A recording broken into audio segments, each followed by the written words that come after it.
Kepala Staf Presiden Muldoko membantah adanya unsur politis dalam proses percepatan pergantian Panglima TNI Laksamana Yudo Margono sebelum tanggal 26 November atau saat Laksamana Yudo pensiun. Menurut Muldoko, percepatan penggantian Panglima TNI dilakukan sesuai dengan kebutuhan dan bukan suatu masalah. Dan jabatannya tersebut dalam keputusan ini sebagai penghargaan. Di tentara itu tradisinya begini. Kalau lahirnya pada bulan November, biasanya pensiunnya itu dipensiunkan pada 1 Desember. Itu tradisi yang berjalan. Tetapi untuk pergantian panglimanya bisa saja, kapan saja, sesuai dengan kebutuhan. Ada pergantian pada bulan November, itu nggak ada masalah. Calon tunggal Panglima TNI Jenderal Agus Subianto bukan orang baru bagi Jokowi. Agus dan Jokowi pertama kali bersinggungan saat Agus menjabat sebagai Komandan Kodim Surakarta pada tahun 2009 hingga 2011. Saat itu Jokowi dan Agus adalah bagian dari Forkopimda Solo termasuk bersama Kapolri Jenderal Listio Sigit Prabowo yang kala itu menjabat sebagai Kapolresta Surakarta pada tahun 2011. Setelah beberapa jabatan, Agus kembali masuk ke ring 1 Jokowi sebagai Komandan Pas Pampres pada 2020 hingga 2021.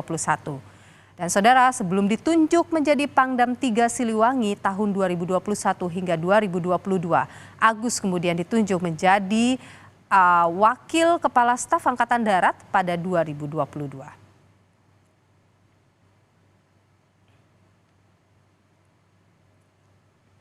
Pesatnya karir militer Jenderal Agus Subianto tak berhenti di situ, saudara. 25 Oktober 2023, Agus ditunjuk menjadi Kepala Staf Angkatan Darat, menggantikan Jenderal Dudung Abdurrahman yang pensiun. Hanya 7 hari berselang sejak diangkat sebagai Kasat, ia menjadi satu-satunya calon Panglima TNI pilihan Presiden Joko Widodo menggantikan Laksamana Yudo Margono yang akan purna tugas pada 26 November mendatang. Jenderal Agus Subianto pun akan menjadi Kepala Staf Angkatan Darat dengan masa jabatan tersingkat.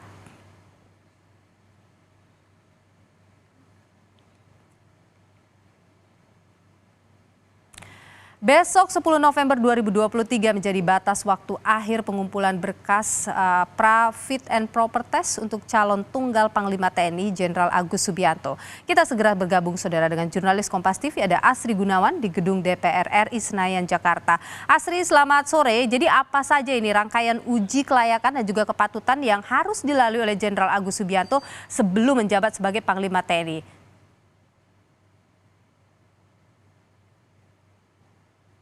Rangkaian fit and proper test calon Panglima TNI akan dimulai besok dengan verifikasi administrasi yang akan dilakukan secara internal oleh Komisi 1 DPR RI pada pukul 10 pagi. Dan dalam verifikasi ini calon Panglima TNI tidak diwajibkan hadir begitu karena prosesnya memang dilakukan secara internal.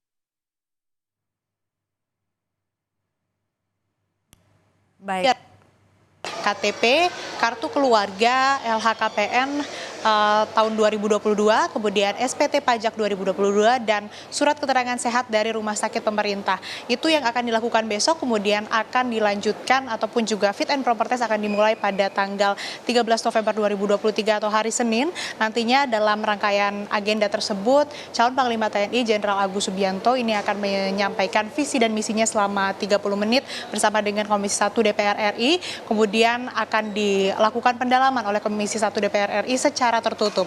Kalau kita mengutip ataupun juga melihat apa yang disampaikan pada kesempatan sebelumnya oleh Jenderal Agus Subianto, bahwa ia akan mempersiapkan secara khusus visi misi yang nantinya akan disampaikan di depan Komisi 1 DPR RI. Dan dari yang disampaikannya ini nanti akan membahas juga soal bagaimana penyelesaian ataupun strategi penanganan konflik di Papua. Ini yang nantinya akan ada salah satunya dalam visi misi yang disampaikan oleh Jenderal Agus Subianto sebagai calon Panglima TNI. Nanti setelah selesai ataupun juga nantinya sudah menyampaikan visi misi, nanti akan dilakukan pendalaman oleh Komisi 1 DPR RI dan diharapkan bahwa untuk rangkaian RDPU atau rapat dengar pendapat umum ini akan selesai selesai di hari yang sama atau di tanggal 13 November 2023, lalu akan dilanjutkan dengan melakukan verifikasi faktual dengan mendatangi kediaman Jenderal Agus. Ini akan dilakukan oleh Komisi 1 DPR RI. Setelah semuanya rampung, barulah nanti Komisi 1 akan menyampaikan surat kepada pimpinan DPR terkait dengan hasil fit and proper test untuk dibawa ke rapat paripurna DPR. Itu kemudian rangkaian fit and proper test yang akan dijalani oleh calon Panglima Tunggal TNI, yakni Jenderal Agus Subianto, dan nantinya akan menggantikan Jenderal ataupun juga Panglima TNI yang masih menjabat sekarang yang nantinya akan purna tugas pada tanggal 26 November 2023 ini loh. Ya, Asri, apakah ada kemungkinan mungkin DPR akan menolak usulan calon tunggal pilihan presiden ini?